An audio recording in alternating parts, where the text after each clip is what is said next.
Monsieur le Président, chers collègues, Mesdames et Messieurs, je remercie le Secrétaire général pour l'initiative d'organiser ce sommet et je salue ses efforts pour un monde de paix, un monde stable où règne le développement inclusif. L'avenir que nous voulons commande de ne laisser personne de côté face aux défis que sont la paix et la sécurité, la réduction des inégalités, l'éradication de la pauvreté, la justice et l'équité. Nous ne pouvons réaliser cet avenir que dans la recherche de solutions communes dont le fondement se trouve dans un cadre multilatéral, un cadre qui inspire confiance et adhésion et sert les intérêts de tous. Autrement, il continuera à susciter la méfiance des uns et la défiance des autres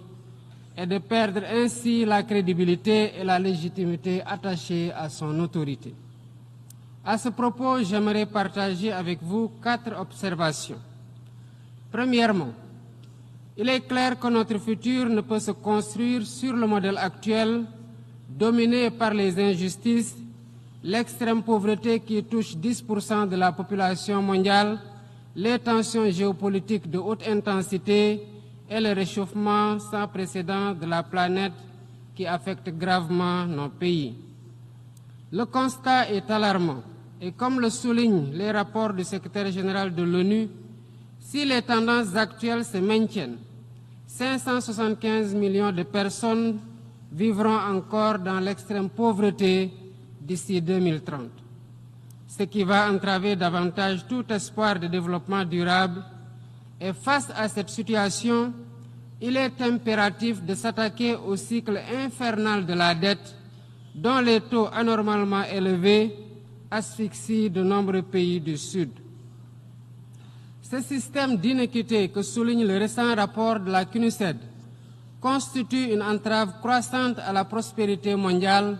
en particulier dans les pays en développement, dont les taux d'emprunt sont 2 à 12 fois supérieurs à ceux appliqués aux pays développés. Pour une meilleure soutenabilité de la dette, il faut réformer les conditions d'accès au crédit, surtout le crédit export, en assouplissant les règles sur les taux d'emprunt et la durée des délais de grâce et des périodes de remboursement. Deuxièmement,